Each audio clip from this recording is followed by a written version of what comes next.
भगवान विष्णु जी से नारद जी ने कहा कि धरती लोक में जो आपकी तपस्या करता है, आराधना करता है, वो तो दुख में रहता है, और जो आपका नाम नहीं लेता वो सुख में रहता है। भगवान ने कहा भ्रमण करके आते हैं, घूम कर आते हैं। दोनों साधु वेश में नीचे आए, एक व्यापारी के घर गए साधु वेश में भिक्षा मांगने के लिए, उसने भगा दिया वहां से।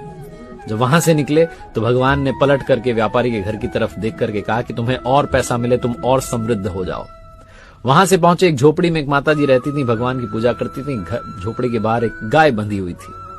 जाकर के भिक्षा मांगी तो माता जी ने कहा भोजन तो नहीं करवा सकती हूँ, दूध का इंतजाम कर सकती हूँ, गाय क्योंकि मेरे पास है। दूध का इंतजाम किया, आराम से उनको आसन पे बैठाया। उसके बाद जब वहां से चले तो पलट करके भगवान ने झोपड़ी की तरफ देख करके कहा कि तुम्हारी गाय बहुत जल्दी चल बसे।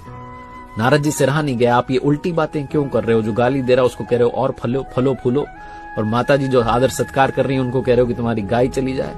भगवान ने कहा तुम समझे नहीं, मैंने गाय चली जाए इसलिए कहा क्योंकि अंतिम समय में मैं चाहता हूं कि मेरी जो भक्त हैं, जो महिला हैं, बूढ़ी महिला हैं, ये मेरा ही स्मरण करें, गाय की चिंता ना करें कि उसका क्या होगा। और व्यापारी को कहा और पैसे कमाओ, इतने पैसे कमाओ कि अंत समय में पैसा सोचो और तिजोरी के नीचे सांप बन करके जन्म लो। भगवान की लीला वही जानते हैं, जो हो रहा है अच्छा हो रहा है, इसे याद रखिए और प्रसन्न रहिए।